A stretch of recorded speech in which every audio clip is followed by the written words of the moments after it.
Agora, Só Esportes, com Ted Sartori e Anderson Firmino, na Ômega Web Rádio.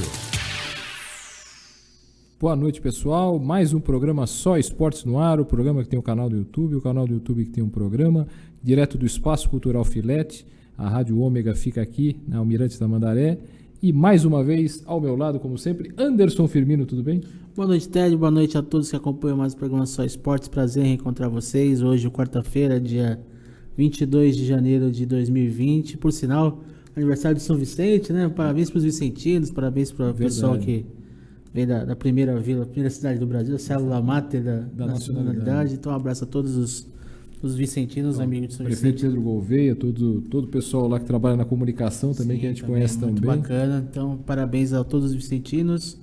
Mas hoje o papo aqui é interessante, o papo é bom aqui. Sim. E é sempre importante, o assunto é sempre bom de ser discutido. Exatamente, o assunto de hoje, para quem acompanhou as divulgações aí do programa Só Esportes, é sobre legislação esportiva. Antes de até eu apresentar os nossos convidados, queria chamar a atenção de quem está acompanhando o programa agora, de quem está curtindo, compartilhando, perguntando, enfim, comentando. A gente vai sortear um ingresso para o jogo da Portuguesa Santista. A Portuguesa Santista estreia hoje fora de casa contra o Sertãozinho, mas o segundo jogo dela na Série A2 vai ser no domingo, 10 da manhã, contra o Atibaia em casa. O primeiro jogo em casa e o segundo no campeonato. Então a gente vai sortear um ingresso de arquibancada, um ingresso de meia, né, arquibancada meia. Então, de repente, se algum adulto, de repente, quiser passar para algum filho, uma coisa assim, fique à vontade. Eu sei se adulto também já tiver alguma idade para essa meia, né, no caso. Exatamente, então também pode aproveitar. A gente vai botar para sorteio para todas as pessoas que estiverem participando dessa forma, curtindo, compartilhando, perguntando, comentando, enfim, todas essas formas, certo? Certíssimo. Então hoje o tema é legislação esportiva, né? O tema que muitos podem achar meio árido, até difícil de falar, até por vezes chato, mas não, é muito importante. Quem gosta de esporte, quem tem de esporte, é bom saber determinadas coisas, para poder entender como funciona a mecânica, né, do esporte, não só do futebol, mas de vários esportes aqui. Então, para isso, a gente trouxe dois convidados importantes, tá? E para falar sobre isso, né, a gente trouxe lá na ponta esquerda de quem está vendo o programa, na minha ponta direita, o Dr. Márcio Cruz. Tudo bem, Márcio? Boa noite. Boa noite, Ted. Boa noite, Anderson. Boa noite, Rafael. E a todos os ouvintes. É um prazer estar aqui, poder compartilhar um pouco aí de conhecimento sobre legislação desportiva. E estamos aí para responder aquelas principais dúvidas aí de todos. Sem dúvida. E o Dr. Márcio já até antecipou pela metade a apresentação. Eu até ia brincar que a gente trouxe dois cobras aqui, mas na verdade o cobra mesmo é o Rafael, pelo menos o sobrenome. Tudo bem, Dr. Rafael? Boa noite. Boa noite, Ted. Boa noite, Anderson, Márcio, aos ouvintes do programa Só Esportes. Um grande prazer vir de novo poder trocar informações referentes aí às novidades em legislação esportiva que nós temos e não são poucas. E realmente são temas que suscitam bastante dúvida em quem acompanha o esporte, o futebol. E será um prazer aí tentar elucidar algumas dessas dúvidas dos ouvintes e dos componentes do programa.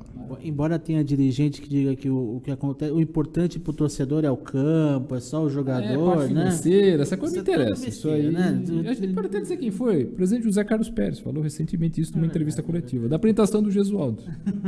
Pode falar. Talvez o torcedor do Cruzeiro não concorde hoje com esse tipo de argumentação. Né? Exatamente. Vou começar com o Dr. Márcio. Até aproveitando o gancho do Cruzeiro, você acha que essa derrocada do Cruzeiro desse último ano, aí, a série de escândalos e tal, essa falta de cuidado, administrativamente falando, no Cruzeiro, assim, o que fica de exemplo para os demais clubes, em termos de administração, em termos de cuidado com a legislação, porque muitos jogadores também estão saindo agora, aproveitando os gaps de salário, problema de muita gente saindo ou pedindo a rescisão, enfim, o que esse exemplo do Cruzeiro deixa de alerta para os outros clubes, principalmente os de primeira divisão? Então, Anderson, como vocês pontuaram, né, na parte gestão e financeira dos clubes, ela tem que ser olhada com um pouco mais de atenção, embora alguns tenham trilhado um caminho que é de evolução, a maioria deles tem crescido, né? A questão da dívida, a dívida global. Mais especificamente falando do Cruzeiro, o Cruzeiro ele foi bicampeão brasileiro, né? Acho que 13, 14, se eu não me engano. E isso fez uma curva de um gasto excessivo naquela ocasião. E essa conta, agora aí, aproximadamente aí, uns 5 anos depois, ela está chegando, né? Infelizmente ela chega. Então, o problema é o equilíbrio financeiro, né? Às vezes você quer montar o melhor elenco, o elenco dos sonhos. Isso qualquer time de futebol quer fazer. Mas isso tem que ter equilíbrio e responsabilidade. Eu acho que o principal ponto aí, no caso do Cruzeiro, é essa curva que ele foi. Eu fiz um estudo lá atrás de eficiência financeira e que pegou de 2012 a 2015, e o Cruzeiro, interessantemente, que foi bicampeão em 13 e 14, não teve eficiência, não foi um dos melhores na eficiência financeira. Justamente por isso, ele se endividou demais, ele montou um elenco muito caro e ele gastou demais para ser campeão, enquanto times com receitas menores chegaram ali em 7º. Então, isso é uma média aí, uma medida da eficiência financeira e da gestão aí dos clubes, né?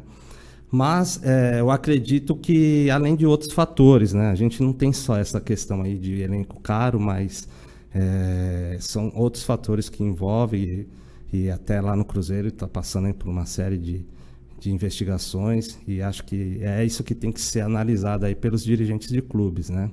O Flamengo, sim, em 2012, o Flamengo teve, no meu ponto de vista, a humildade de dizer: nós não temos mais como seguir desse jeito.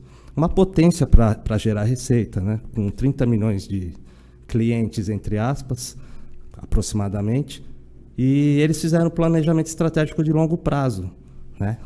Iniciou em 2012 para implementar a partir de 2013, fizeram na primeira etapa até 2018, salvo engano, 2014, 2015 fizeram uma revisão, corrigiram, e eles colocaram nessa segunda etapa do planejamento estratégico de longo prazo que queriam ser o maior time das Américas até 2020.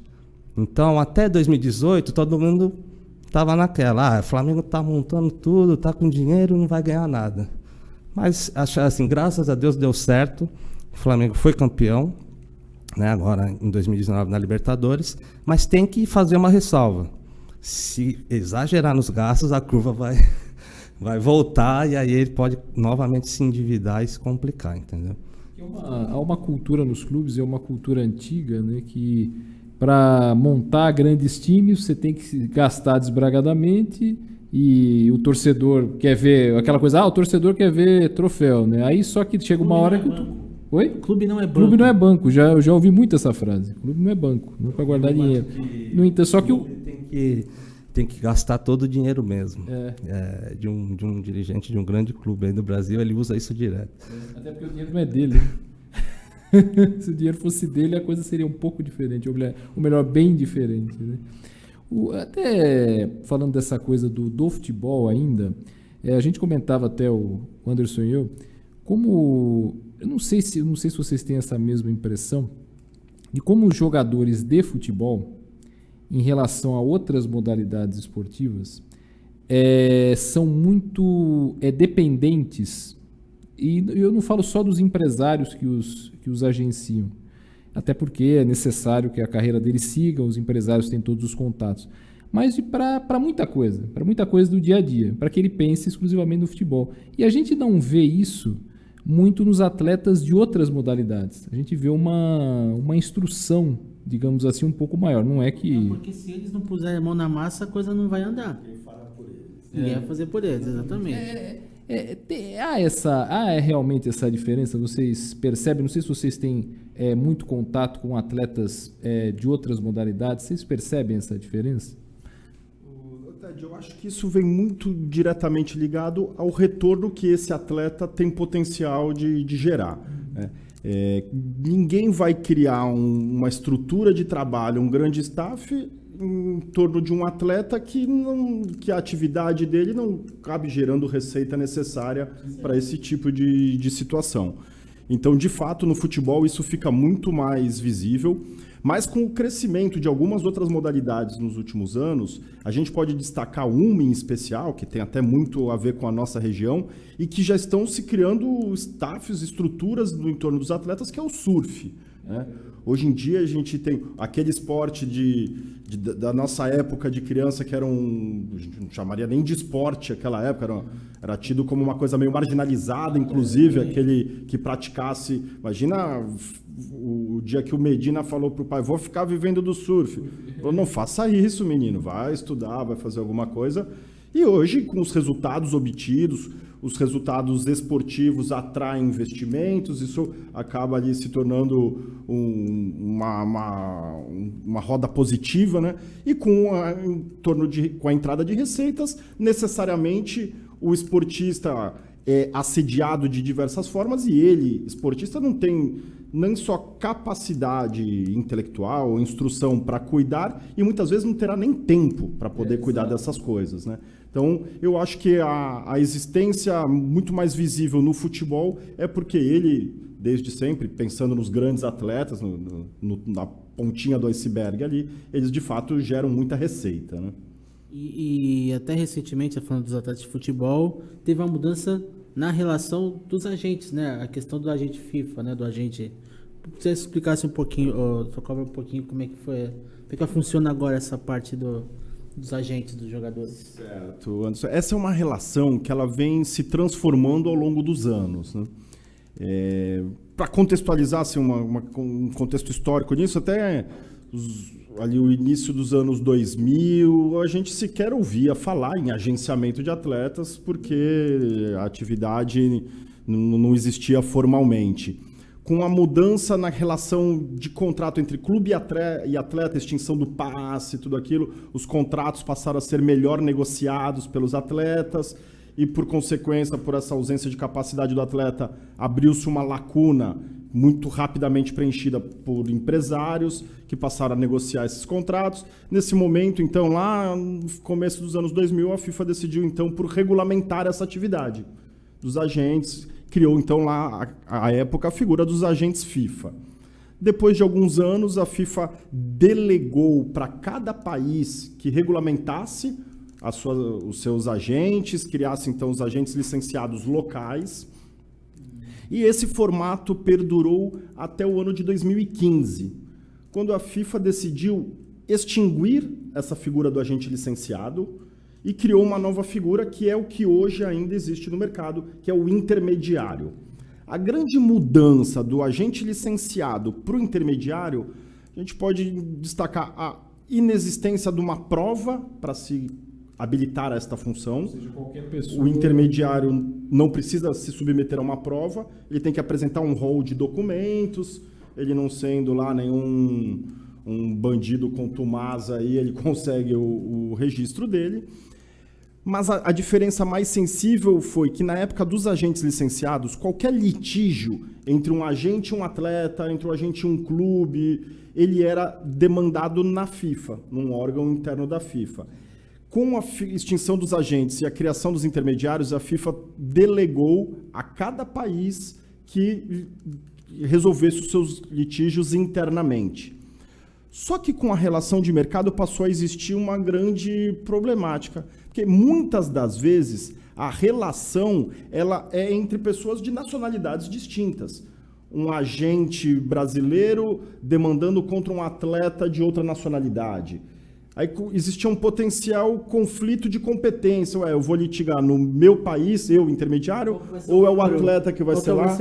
Ou cada um poderia litigar no seu país e ter uma decisão conflitante. Então, essa é uma situação que hoje ainda está perdurando. Nós já temos informações que nesse ano de 2020 a FIFA deverá alterar novamente essa relação, voltando aí algumas casinhas nessa brincadeira. Ela vai voltar àquela figura inicial do agente FIFA, com algumas particularidades que ainda se discute, mas retornaremos a essa figura. E nós tivemos uma mudança, Anderson, completando aí a sua pergunta, muito significativa para aqueles aí que atuam nesse mercado ou são ao menos curiosos no tema. Até então, uma das condições previstas no regulamento de intermediários era de que o contrato deste intermediário com um atleta não poderia ter duração maior do que 2 anos. Proibido qualquer tipo de renovação automática. Então, a cada 2 anos, atleta e intermediário precisariam celebrar um novo contrato. E essa sempre foi uma reclamação do mercado, porque o prazo de 2 anos é extremamente curto nessa relação. Vamos imaginar que um intermediário começa a trabalhar com um atleta hoje, nessa temporada 2020. É jovem, não sei se Principalmente nessas hipóteses do atleta jovem, porque o primeiro ano ele normalmente vai apresentar no mercado esse atleta, o segundo ano ele pode sim estar colocando ele numa vitrine maior, só que quando for a hora de efetivamente materializar um retorno financeiro, já está terminando o vínculo contratual dele. Exato. E se houver um grande desempenho... Se não tiver uma contusão, qualquer coisa que não atrapalhe ainda mais essa... E se esse atleta estiver tendo um grande desempenho, a ponto de proporcionar uma grande receita à frente, certamente ele já vai estar sendo assediado por outros empresários, outros intermediários, para que larguem aquele anterior nesse momento de término do segundo ano. Então, uma mudança recente... E quando eu digo recente, é de fato bem recente, iniciou agora no dia 7 de janeiro desse ano, foi a possibilidade que esses contratos de representação passem a ter uma duração de 3 anos e não mais de 2. A expectativa era que essa ampliação fosse ainda maior, que chegássemos aos 4 anos, que era uma reivindicação do mercado. Não chegamos a tanto, mas de fato já foi uma evolução. Portanto, desde o dia 7 de janeiro, os contratos entre empresários, intermediários e atletas podem ter uma duração de 3 anos. E o foro de discussão, a FIFA voltou a ser o... Ainda não. Ainda não? Ainda não. Ainda estamos na vigência desse regulamento de intermediários. Então, permanece a competência de cada país para litigar as suas demandas. Mas ainda ao longo do ano de 2020 a gente vai ter essa mudança de panorama. Né? Perfeito. Doutor Rafael, doutor Márcio, ainda a respeito dessa relação do empresário com o jogador, falava dessa relação, não é que se aproveita, né? Acho que esse tipo de regulamentação que o senhor falou dá menos margem naturalmente para aventureiros, porque essa nova regulamentação, porque como você falou, até 2015 era de um jeito e depois se mudou e tal. Isso dá margem a menos problemas para jogador, para clube, para essa relação, para essa tríade. Dá muito menos problemas. A tendência é dar menos problemas? Então, toda regulamentação está sujeita a ser burlada, né? Então, assim, elas vêm para melhorar o mercado, na verdade, né? Acredito que acaba aí o elo disso tudo dá certo, é a exigência dos clubes de que quando um atleta for assinar o seu contrato especial de trabalho desportivo, se ele estiver com um intermediário, que esse intermediário esteja regulamentado perante a CBF. Acho que essa é a maior, e o Rafael, que tem até um pouco mais de experiência nessa parte, pode até complementar. É o ponto decisivo para essa regulamentação. Eu tenho uma certa... uma crítica que eu vejo de que deveria ter mais transparência, né? Você não vê muito... Tem muito agente no mercado, mas o volume de coisas, de negociações que são divulgadas pela própria CBF depois do regulamento. Valores, essa coisa. Então, isso não é transparente. Eu acho que assim, se a gente pensa hoje em questão de governança, eu acredito que ressalvadas as questões sigilosas e tudo mais, mas eu acredito que deveria ter um pouco mais de transparência. Você tem muitos agentes que são atuantes no mercado, não tem websites, não tem muita divulgação, mas é uma reserva às vezes daquele profissional, entendeu? Aí, Rafael, o que você pode complementar? Eu acho que quando criou-se esse regulamento, a finalidade era justamente trazer todo mundo para dentro do sistema, né? Que o atleta sempre utilizasse um intermediário cadastrado perante a CBF, mas a gente sabe que na prática isso não é o que acontece com frequência. Como aquela divisão daquelas fatias dos jogadores. Dos direitos né? econômicos. Que não pode uma pessoa Esse física. É um tema bastante interessante para a gente abordar também, porque tivemos mudanças aí bem importantes nesses últimos tempos.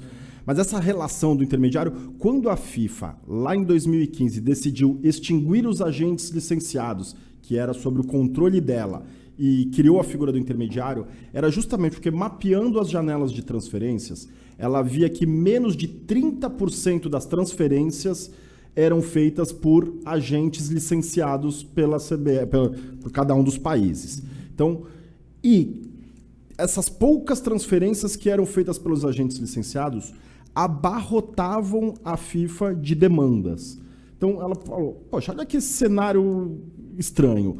A gente tem 30% das transferências internacionais, que um volume bastante grande de transferência a cada janela, apenas 30% delas estão feitas dentro daquilo que a gente prevê. E essas poucas estão gerando vários conflitos. Então ela falou, precisamos colocar a mão nessa cumbuca. Imaginava-se que ela fosse criar regras mais específicas. Termos práticos, o que ela mudou mesmo foram aqueles pontos que eu mencionei. Não tinha mais uma prova de aptidão, cada país continuava licenciando seus agentes, e ela empurrou para cada país que julgasse os seus conflitos internos. Então, na prática, ela acabou não alterando sensivelmente aquela fatia dos 70% das transferências que eram feitas sem um agente licenciado, né? Hoje, o que se busca, e a gente tem visto algumas punições aqui no ambiente interno no Brasil, existe um órgão da CBF chamado Câmara Nacional de Resolução de Disputas. É um órgão, vamos chamar de um órgão arbitral, embora ele não preencha lá os seus requisitos, mas para fácil compreensão, é um órgão arbitral criado pela CBF para dirimir os litígios no ambiente esportivo. Essa CNRD ela tem punido alguns atletas e clubes quando formalizam uma transferência ou a celebração de um contrato utilizando-se de uma pessoa não cadastrada como intermediário. E foi engraçado porque no começo, ali no início de 2016, eu até tive um caso específico de um pai aqui, de atleta aqui do Santos, que veio me procurar e falou, poxa, eu recebi essa notificação e me mostrou. Quer dizer, o filho estava sendo notificado para se explicar porque estava usando o internet. Ele falou, mas como é que eles souberam que quem me assessorou foi fulano de tal? Sabe o que a CNRD estava fazendo? Hoje em dia, um dos pecados é a vaidade, né? Nenhum jogador do Brasil celebra um contrato sem postar nas redes sociais a sua imagem. Aquele agente que não é cadastrado também tem a sua vaidade. E a CBF passou a monitorar redes sociais de atletas. Isso é legal. Isso é público. É público. É público. Não é nem que ela invadiu nada. O próprio atleta que disponibiliza essas imagens. A própria Receita hoje faz esse cruzamento de sim, dados. É verdade. O que você mostra no Facebook, exatamente. você mostra o que você ganha. Mostra a compatibilidade, você né? se declara isento todo ano e só tem foto em lancha, né? Então, a gente já teve algumas punições a atletas e clubes por se utilizarem numa negociação de alguém não cadastrado. O problema é que a punição é uma mera advertência. Em muitos casos, a advertência é igual a bronca que você dá no seu filho, ele no minuto seguinte está fazendo a mesma coisa, né? Então, eu acho que a punição deveria ser mais severa a ponto de inibir práticas nesse sentido, né? Tem participações aí já até? Só citando algumas pessoas que estão na live, o Roberto Luiz Souza, o Douglas Porto, o Paulinho de Brito, o Alessandro, quem mais? O José, me fugiu o sobrenome agora dele, perdoe. Tem um rapaz que ele é da Rússia, tem uma história engraçada, ele é fanático pelo Pelé. Então o nome dele nas redes sociais é Pelé Brasil, Brasil com Z. Ele é fanático pelo Pelé e pela seleção brasileira. Ele estava acompanhando o programa, desejou aqui saúde a todos. Saúdo a todos, né? Não saúde, mas também saúde também está incluído, mas ele estava saudando, na verdade. E foram pessoas que passaram ou estão na live, mas geralmente estão assistindo o programa agora. Perfeitamente. Para perguntar para o Dr. Márcio, assim, a questão do Profut, né? Porque ano passado até o Santos teve que fazer uma assembleia para poder definir a participação do Profut, senão ia complicar as finanças, enfim. Como é que está os clubes brasileiros com relação ao Profut? Acabou sendo aquilo que se pensava ou o governo ainda está muito permissivo com os clubes, dá muito mole, assim? Como é que está essa questão do Profut, de modo geral? Teve quem fez a lição de casa, teve quem não vai fazer a lição de casa. Como é que você vê essa questão do Profut? Então, o Profut, na verdade, assim, talvez não teve a adesão e eficácia que foi almejada pelas pessoas que participaram do processo de implementação dessa lei, né, de aprovação do projeto de lei, quando, inclusive, surgiu uma parte ali, um pessoal do bom senso, que também acabou ficando no caminho e tudo. E tem algumas coisas ali, num ponto de vista jurídico, aqui meu pessoal, acabam entrando na autonomia privada das entidades de administração e de prática desportiva, ou seja, as federações, confederações e os clubes de futebol. Porque a Constituição Federal ela prevê no artigo 217 que elas são entidades privadas, tá? Então, toda regulamentação, legislação que vier, não pode ingressar em questões internas. Autonomia e independência. Autonomia e independência. E o que acontece? Já começava que se impõe ali, através da lei do Profut, que a partir de 2019, 2020, você não pode ter um déficit maior que 5% do ano anterior. Então, você está entrando é nítida a interferência que você está fazendo na interna corporis, né, como se chama. E outro fator que até foi recente também, o STF declarou inconstitucional, aquela questão das certidões, que o clube teria que cair de divisão, e foi já declarada a inconstitucionalidade pelo STF, Supremo Tribunal Federal. Esportivamente, o clube por algo de finança, algo administrativo. Exato. Então, assim, e outra, o endividamento de boa parte dos clubes tem crescido, não tem, essa conta não está fechando. Então, eu não vejo muita eficácia com a lei do Profut, tá? Ela está aí, quem aderiu está tendo as suas consequências, né? Mas eu não vejo muita eficácia. Por outro lado, teve a aprovação do projeto de lei, aí foi convertido em lei, da modificação da transformação, lógico que facultativa, dos clubes, do modelo de associação para o modelo de clube-empresa, né? Eu acho que se houvesse assim, não estou aqui generalizando, mas estou apenas pontuando, uma seriedade por parte maior por parte dos dirigentes, o que seria o ideal agora, nesse gancho dessa lei da transformação do modelo de constituição dos clubes, seria aí aderir a uma espécie de recuperação judicial, né? Uma recuperação financeira. Está previsto, como as empresas fazem. Eu acho que isso, lógico, não é do dia para a noite, precisa ter um estudo muito mais aprofundado pelos próprios clubes, pelas grandes empresas de auditoria, né, que são capacitadas para isso. Eu acho que o clube que quer seguir um caminho para buscar capital, principalmente estrangeiro, e sério, né, porque a gente não pode, como você falou há pouco tempo atrás, aí, de aventureiros, né? Eu acho que o caminho é fazer essa parte de estrutura de propriedade, ver o que é positivo da lei, fazer essa lição de casa, estruturar para ver, né, e analisar. Cada clube tem uma pertinência, e talvez o caminho seria esse: aderir a esse processo de transformação do modelo e automaticamente, mas tem que ser muito bem pensado e planejado para que não vá ali adiante, sofrer outras consequências mais graves. Essa coisa do clube empresa como uma salvação do futebol, mas depende de quem vai fazer também. Vai ser feito, não adianta, não é tão simples assim, entendeu? E outra, tudo requer investimento e planejamento, né? Então assim, eu vejo esse caminho mais uma alternativa melhor do que o que foi a implementação do Profut. Você pensar nessa recuperação financeira e transformação do modelo. Mas, assim, tem que ser uma coisa muito planejada, estruturada, para que possa se alcançar um resultado ali na frente muito melhor. Que acho que o Brasil, né, o futebol do Brasil, embora a gente critica diariamente, né, são algumas coisas que a gente não concorda, não compactua, mas tem um potencial muito grande para para se desenvolver. E para que possa competir com as grandes ligas, não no mesmo nível, porque tem outras questões culturais e socioeconômicas do país também, mas para que ele possa competir de mercado mesmo, eu acredito que tem que fazer você tem que estruturar esse seu modelo de constituição, de propriedade, para poder atrair investidores mesmo, cara bilionário, não é cara que...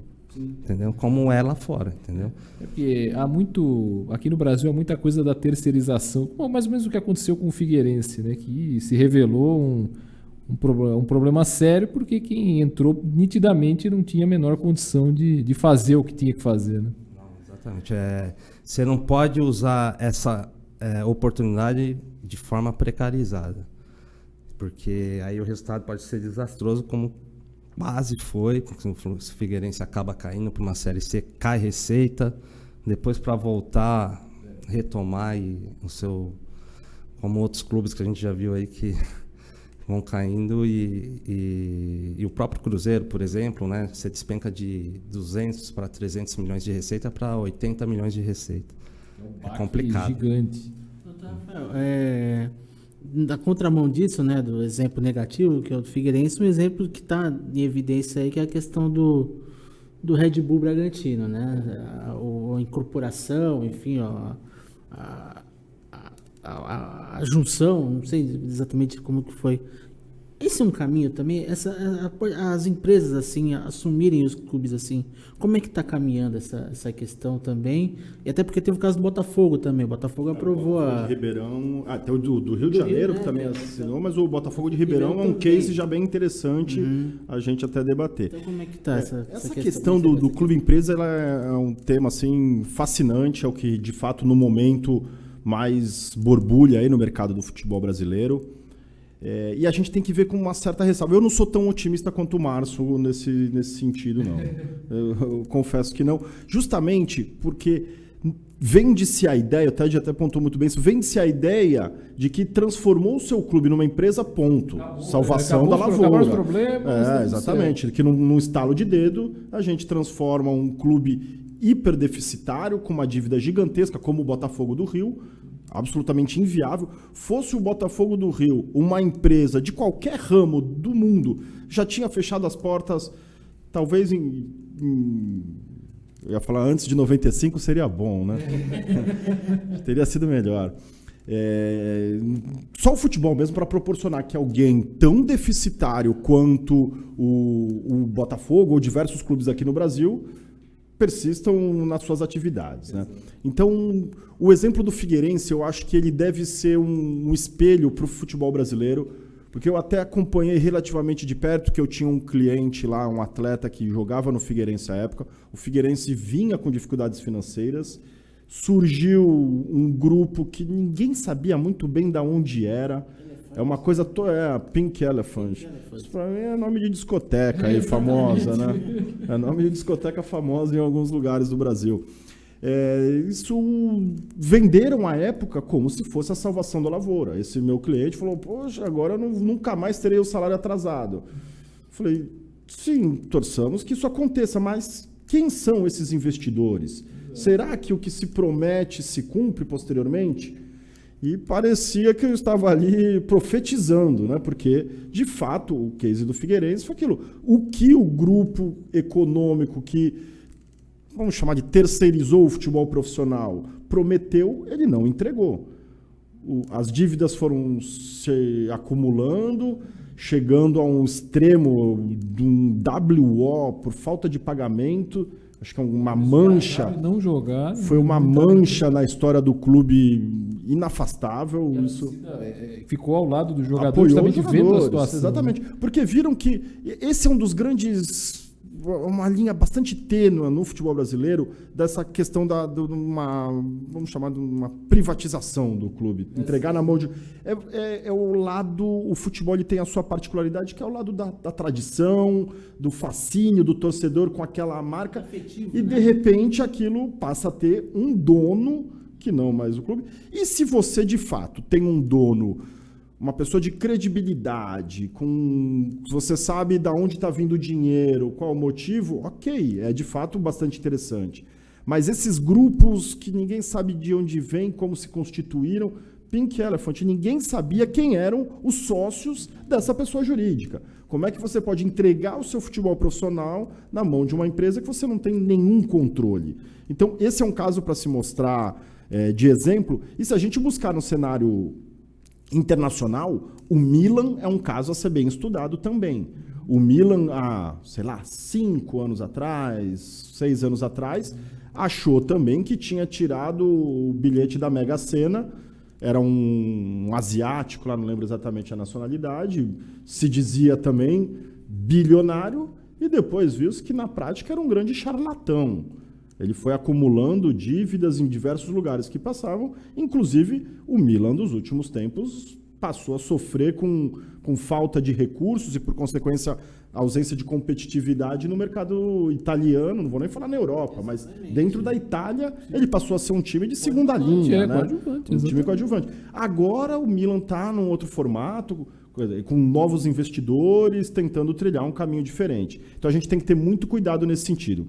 Acabei fugindo um pouco da sua pergunta, mas voltando a ela, a relação do Red Bull, eu acho que esse é um caso sui generis, ele não pode servir de referência para ninguém, porque aí é uma grande empresa internacional que tem o seu grupo esportivo nas mais variadas modalidades e dentro do futebol ela tem a sua estratégia de mercado. Tem um time nos Estados Unidos, tem um time na Europa, né, até mais de um na Europa, né, tem na Áustria, um na Alemanha, e viu no Brasil um grande mercado. E já tinha entrado aqui há algum tempo. Sim, exato.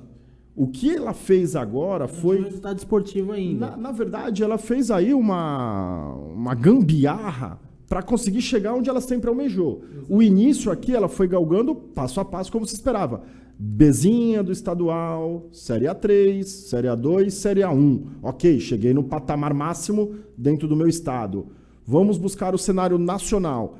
Quantos anos que o Red Bull jogou a Série D do Brasileiro? Foram alguns anos seguidos e ela nem passava da primeira fase.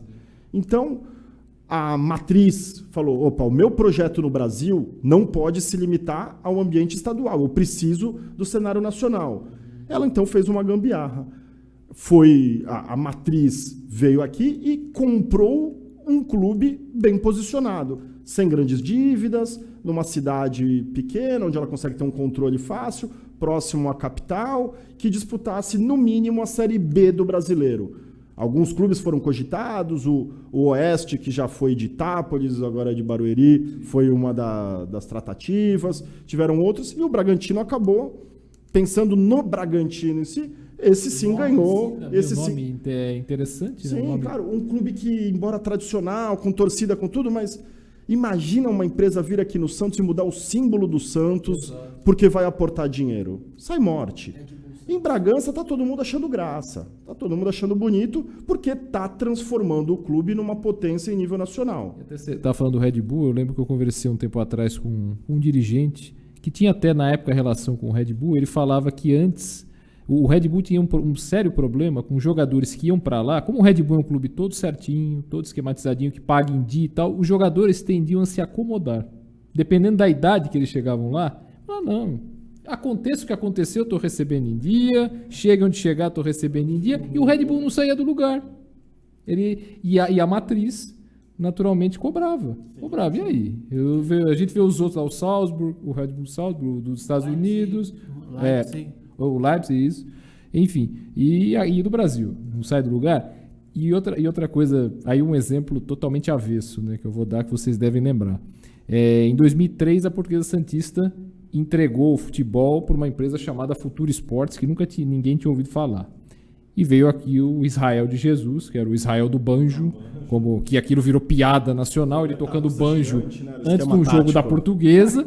A Portuguesa Santista foi jogar um jogo contra o Volta Redonda aqui em Eurico Mursa, tomou de 4-0, com o centroavante jogando de zagueiro, o zagueiro jogando de volante, enfim, fez uma roleta russa gigante, né?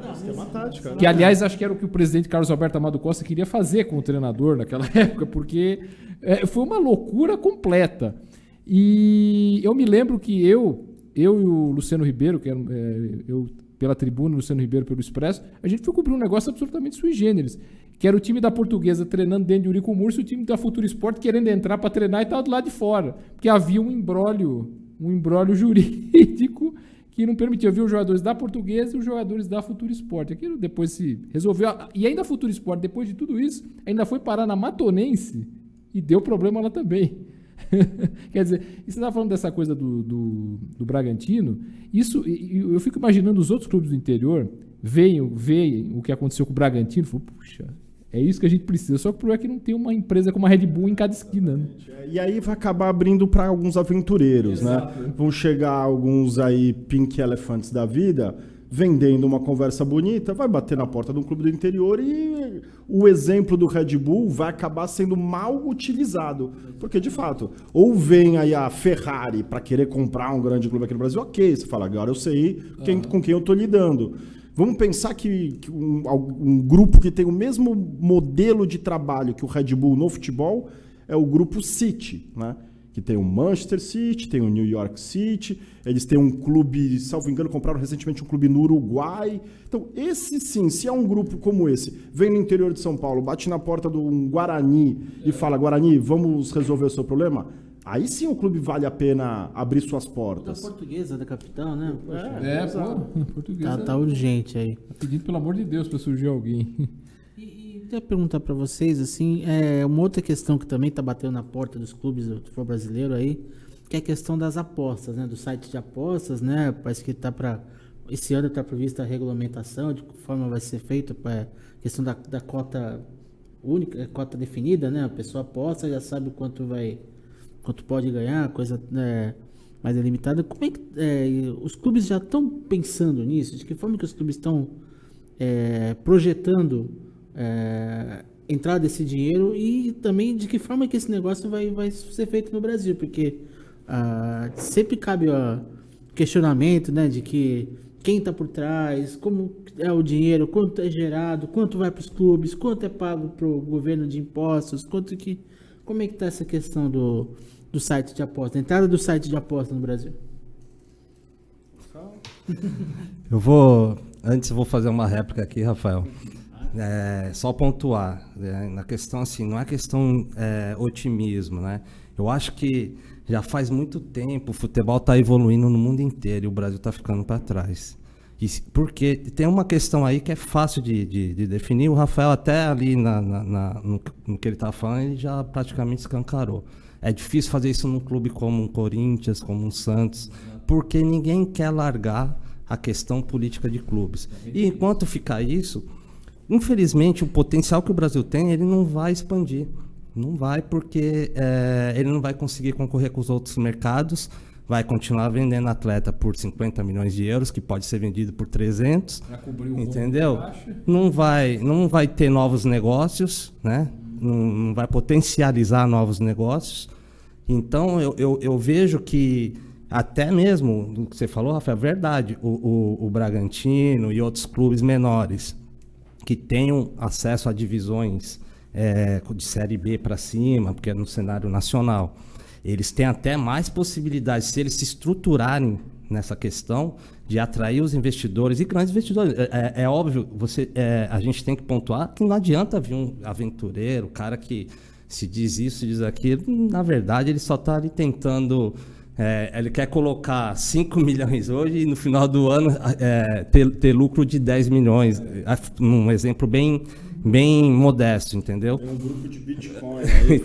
Então, assim, eu acredito o seguinte, se os clubes que se estruturarem nesse ponto e mostrarem para o mercado exterior essa possibilidade, vão ter, como sim, colher frutos dessa atitude, entendeu?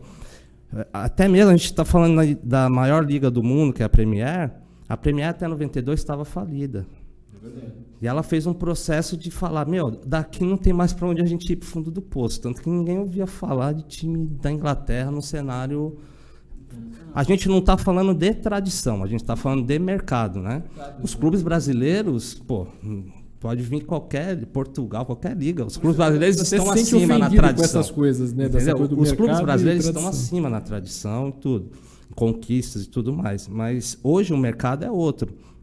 Então, eu acho assim, os clubes têm um potencial aqui para se estruturarem e captarem recursos positivos e grandes recursos, né?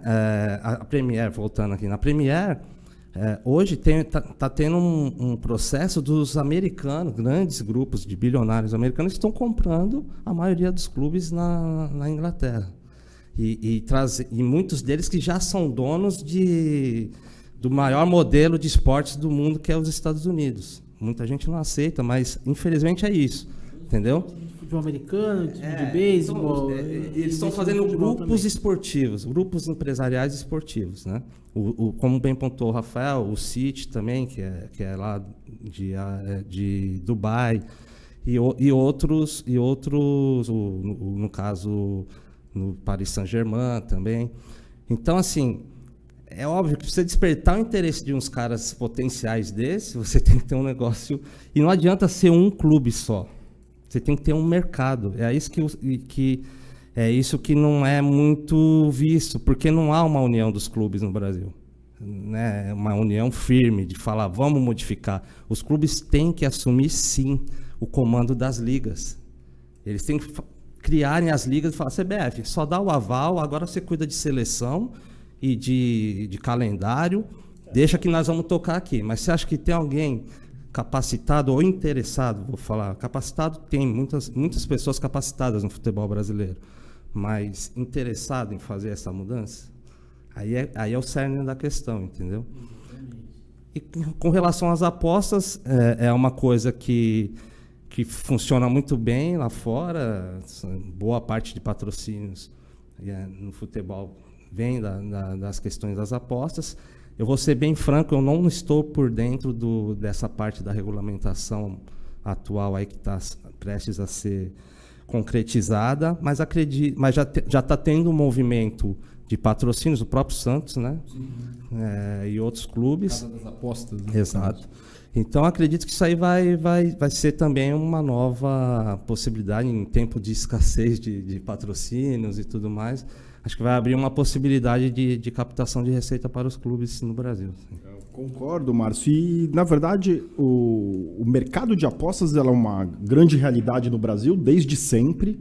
Hoje, se você quiser agora abrir o seu celular, você consegue apostar no jogo Sertãozinho e Portuguesa Santista, quem vai ter o próximo lateral. Você consegue. A aposta, para quem não tem muita familiaridade, a aposta não é só aquele negócio, vai ganhar A, vai ganhar B, o placar vai ser... Não, você aposta quem vai ganhar o cara ou coroa. Você aposta quem vai fazer a primeira falta no jogo. E a grande preocupação... Então, isso já é uma grande realidade. É um mercado crescente que existe no mundo todo. E o brasileiro é um povo que tem como cultura praticar essas apostas. Antes, no modelo mais tradicional, quem aqui não jogava lá na loteria esportiva, né? Ficava acompanhando a zebrinha lá aparecendo no Fantástico, né? Então, só nós que fazemos aniversário aqui. Então, é uma grande realidade. E só que os sites de apostas, todos eles, por uma impossibilidade da legislação brasileira, tinham que se hospedar em qualquer parte do mundo. E, por consequência, qualquer parte do mundo que tinha os benefícios de impostos, desse tipo de coisa. Então, nada mais lógico do que você trazer isso, você passa a ter mais controle sobre esse mercado, e melhor do que isso, você passa a se capitalizar. Você, quando eu digo governo, passa a ter receita sobre esse mercado que o seu público já utiliza. Então, isso é bastante interessante. A grande ressalva, e essa é uma preocupação em nível mundial, é de você evitar as fraudes esportivas decorrentes de apostas nesse mercado, né? Quer dizer, se você tem um jogo... É difícil que a fraude seja na final do campeonato da Copa do Brasil, que está todo mundo com os holofotes virados ali. Exato, ninguém está vendo. Agora, existe uma empresa no mercado que funciona só para monitorar eventos esportivos, e aquilo que foge da normalidade desperta lá quer dizer, aquele jogo, poxa, nos primeiros 15 minutos saíram 4 gols. Isso já desperta uma suspeita. E nós tivemos alguns casos aqui no estado de São Paulo de comprovação de fraudes esportivas, nunca na elite. Você vai buscar um jogo da Bezinha, é um jogo da A3, por quê? É aquele atleta... exato, de competição de... Aquele jogo que ninguém tem, além não tem de público, tudo às isso, vezes. além de tudo isso, é aquilo. Para você, imagina você pegar o jogo, a final da Libertadores da América e querer comprar um dos jogadores para poder proporcionar. O que você vai ter que pagar para aquele jogador já é maior do que você vai poder receber. Agora, na série Bzinha aqui do estado de São Paulo, se você bater na porta do goleiro que está há 3 meses sem receber salário, com o filho sem ter o que comer direito, se o cara vai lá e oferece e fala, amigo, pra você tomar 3 gols no primeiro tempo, você vai ganhar aqui X.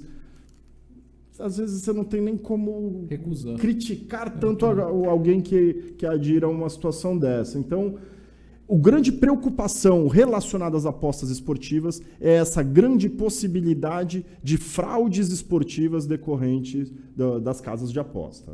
Né? Antes da pergunta que eu vou fazer para o Dr. Rafael, queria lembrar que a gente está sorteando aqui, eu não mostrei no início, mas esse é o ingresso do jogo da Portuguesa Santista e Atibaia aqui. O jogo domingo, 10 da manhã. O segundo jogo da Portuguesa na Série A2. É um ingresso de arquibancada, mas de meia entrada, né? Então quem ganhar ou repassar para alguém, então daqui a pouco a gente vê com o Marcelo quem que é o grande, o contemplado, né? O sorteado. E falar algumas participações aqui. O vereador Antônio Carlos Banha, assistindo o programa. Luizinho Carvalho. O Marola, o goleiro, sempre aqui presente. O goleiro Marola, que jogou no Santos, ele sempre assiste o programa. E a Adriana Faria comenta aqui, ótimo programa, parabéns pela pauta. Obrigado, Adriana. Obrigado mesmo. Audiência. Eu queria perguntar ao Dr. Rafael, naquela hora a gente chegou a abordar eu perguntei, seria um tema interessante e tal, da participação das fatias, né, dos jogadores, né? Que houve essa coisa, não pode, a pessoa física não pode ter participação de jogadores e tal. E o senhor falou que estava tendo umas modificações, eu queria que o senhor falasse a respeito. É o que no mercado a gente chama de direitos econômicos de atleta, né? E essa é uma relação que era muito promíscua até antes de 2015, porque era algo sem qualquer tipo de regulamentação. Não existe, o direito econômico não está previsto em norma nenhuma, em nada. Foi uma criação do mercado. O que seria o direito econômico? É o contrato de trabalho de um atleta. Se for rescindido antecipadamente, ou será feito mediante o pagamento da multa prevista nesse contrato, ou será um valor consensual para a venda desse atleta. Então, o clube, que era o detentor da integralidade disso, ele passou a ver uma oportunidade de mercado e fala, poxa, ao invés de eu esperar vender um jogador para eu ter a receita, por que eu não antecipo parte dessa receita? Eu vou ceder um percentual dessa minha expectativa de receita futura, eu já vou ceder antes para alguém. E por ausência de qualquer tipo de regulamentação, ele podia ceder para qualquer um de nós aqui, para o padeiro, para o pasteleiro, para qualquer um. E na prática acontecia isso. Você via na hora que um jogador era transferido, pessoas sem nenhuma relação com o mercado do futebol eram detentores de percentuais.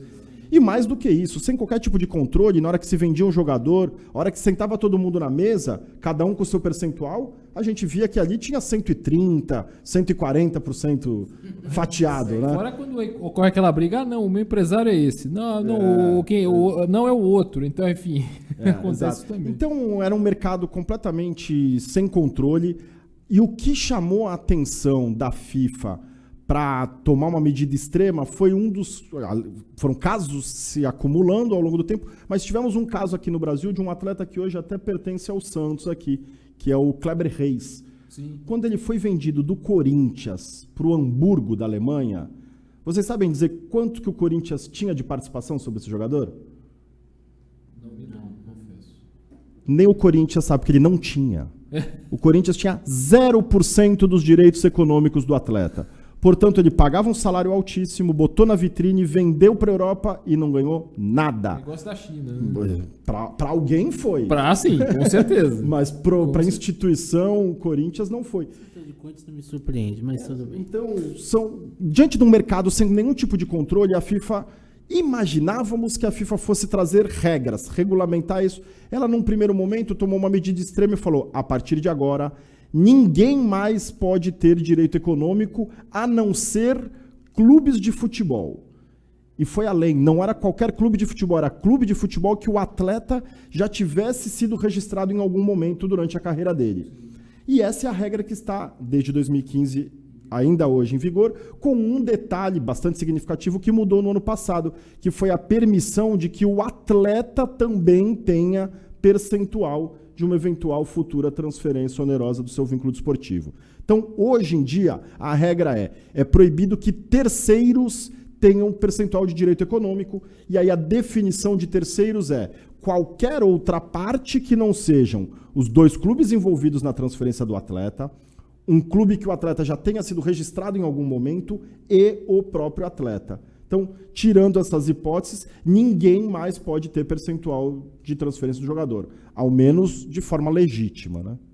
Perfeitamente. O programa está caminhando para o final, já está nos últimos minutos aqui, mas eu queria fazer uma pergunta para o Dr. Márcio a respeito de direitos de televisão, o valor que é pago hoje por televisionamento. Até tinha uma entrevista hoje no Globoesporte.com do diretor da Globo explicando a questão do Flamengo e tal, por que não se acertaram por conta do Carioca. O Flamengo pediu muito acima do que a Globo queria pagar, e a Globo acenando com a necessidade dos clubes trabalhar conjuntamente, porque ela quer um produto forte, não quer um desequilíbrio, etc. Você acha que isso é um caminho que, da forma como se constituiu com o fim do Clube dos 13, que cada clube começou a negociar por conta própria, e aí acabou Flamengo e Corinthians tomando as rédeas da situação, praticamente, vamos colocar dessa forma. Acho que isso é um caminho sem volta, ou os clubes podem ainda se unir e tentar fazer negociações coletivas, como é na Europa, enfim? Você concluiu a frase com talvez o ponto que pode ser decisivo. E aí eu volto a mencionar a questão da liga, ou pelo menos uma associação dos clubes para também gerirem o futebol, não serem dependentes só da CBF, né, das federações estaduais. É a questão de se unir, né? Eu acho que tem uma certa... um dos componentes dos direitos de transmissão justamente é a exposição que você traz, que você atinge, que você traz para questões de propaganda, né, e tudo mais. Então, nesse aspecto, é óbvio, né, Corinthians, São Paulo, Palmeiras, Flamengo, esses clubes, né, que tem uma média aí de torcedores maiores e uma audiência, geram uma audiência maior, eles têm que exatamente ter, sim, uma fatia um pouco maior. Mas você tem que pensar também na competição, entendeu? Porque se você não pensar na competição, vai ficar sem graça, né? Que já é, porque até um estudo que eu concluí, que foi publicado no livro, na qual eu, o Rafael, participamos, e eu fiz em parceria com o professor Ari Rocco, da USP, a questão da divisão das receitas, aí já receitas totais, mas dentro dela a maior parte, 50%, era de direitos de transmissão. Você tinha, naquela ocasião do estudo, em 2016, Atlético Goianiense e Avaí ganhando 3% de receita da receita global da CBF, e um pouquinho mais do que tinha a maior receita global, que era o Flamengo. O Flamengo tinha 85% da receita da CBF. A receita da CBF estava em 500 e poucos milhões de reais anual. Então, você vê, um clube tem 3%, o outro tem 85%. Eu estou fazendo um parâmetro aqui, mas é aproximado no que vai dar no geral. Como que um clube com 3%, aí eu vou pôr aí uns 7% da receita do Flamengo, vamos supor, vai conseguir fazer alguma coisa, né? Tanto que foram rebaixados, né? E aí você tem que ter um equilíbrio maior. A maior fatia das receitas ainda se encontra sendo os direitos de transmissão, né? Que são divididas geralmente em bilheteria, sócio-torcedor, direitos de transmissões e outras receitas comerciais, patrocínios, e as transferências de atletas. Se a maior fatia é o direito de transmissão, aí eu acho que vale aquela questão se você fazer os critérios. Um percentual você vai dividir pela questão da exposição, que aí entraria aí a questão que o Flamengo, o Corinthians tem um alcance maior. Um percentual pela classificação final do campeonato, né? E o outro você divide igual para todo mundo. Que é o modelo da Premier League. Exato. Acho que é um modelo justo e que você traz um certo equilíbrio para a competição. Para você ter uma ideia, nesse mesmo estudo, comparando a equipe com um percentual da FA, que é a Federação Football Association, né, que é a federação inglesa, a diferença era de 25%. Então, a gente está falando da menor receita, 25%, na Inglaterra, e no Brasil, 3%, comparação com a confederação. E aí entra a questão de eu falar, você trazendo tudo isso para você gerir, que seriam os clubes criando uma liga, você fazer o modelo que traz um equilíbrio competitivo, mas é óbvio, aqueles que têm os maiores parâmetros também vão ganhar mais receita, claro. Então, acho que isso é um ponto de evolução que precisa ser, no longo prazo, claro, avaliado melhor pelos clubes. Mas, em relação ao direito de transmissão, eu acho que os clubes têm todo o direito de se negarem a fechar contratos que entendam que não são justos, né, para o que ele traz de valor para a competição, mas tem que haver um equilíbrio maior dessas distribuições de receitas. Se o bolo crescer, a fatia de todo mundo vai aumentar, né? Exato. Eu sei que a gente está no finzinho, eu vou ser muito breve, mas assim, um novo cenário se avizinha que a gente vai precisar entender melhor é a presença das transmissões via streaming, né? Hoje em dia, quer dizer, a gente vê Libertadores da América, tem jogo do Santos que você só vai poder ver pelo Facebook. Você não vai ligar em nenhum canal de televisão. Então, como o impacto que essa nova tecnologia em transmissões esportivas trará para o mercado é algo que a gente ainda precisa estudar e sentir essa realidade nos próximos anos, né? Você dá um outro programa, né, Ted? Ou outros, né? Outros programas. Então é isso. Agora o programa caminhando para o final. Sim. Temos aí o vencedor do ingresso? O vencedor do ingresso aqui do jogo da Portuguesa Santista e Atibaia. Domingo, 10 da manhã, em Eurico Mursa. Aí é um ingresso de arquibancada e meia entrada. Foi o Fernando Pessoa, tá aqui. O nome dele aqui. Marcelo Dias parabéns. Vai receber aqui na Rádio Ômega, aqui em horário comercial. Ele vem pegar o seu ingresso. O jogo já é domingo, né? Então, venha logo. Se encerrando aqui, queria agradecer muito ao Dr. Márcio Cruz, obrigado pela presença, parabéns pelo trabalho. Esse ano tem simpósio mais uma vez, não? Sim, temos simpósio aí continuamente. O Rafael tem até aí assumido um pouco mais à frente aí já há uns 2 anos, mas a gente vai ter continuação, sim. Tem, sempre. Obrigado pela presença, Dr. Márcio. Rafael, obrigado também pela presença. Voltem mais vezes, tem assuntos vão pipocando, vão surgindo novidades, é sempre legal a gente bater esse papo vez por outra. Assim. Eu agradeço bastante o convite, é realmente sempre muito prazeroso debater esses temas, sempre estão fascinantes, né? E fico aí sempre à disposição para os próximos convites, será um grande prazer. Perfeitamente. Maravilha. Quartou. Quartou. Queria agradecer também ao Dr. Márcio, ao Dr. Rafael, pela presença, viu? Muito obrigado, foi muito esclarecedor, muito rico. O debate grande, Valmir Lopes, que está aqui nos bastidores, aí, que foi responsável pela vinda desta grande dupla. E só informando, para quem está acompanhando o Só Esportes e está também acompanhando o jogo, ou não está acompanhando o jogo da Portuguesa, a Portuguesa Santista está jogando agora. Jogando lá em Sertãozinho. O primeiro tempo acabou 1-1, começou o segundo tempo agora. Opa, vai Briosa. É isso aí, pessoal. Grande abraço a todos. E até a próxima quarta. Valeu, gente. Até o próximo programa. Tchau. Tchau. Essa é a sua rádio. Rádio Ômega. Ligada em você.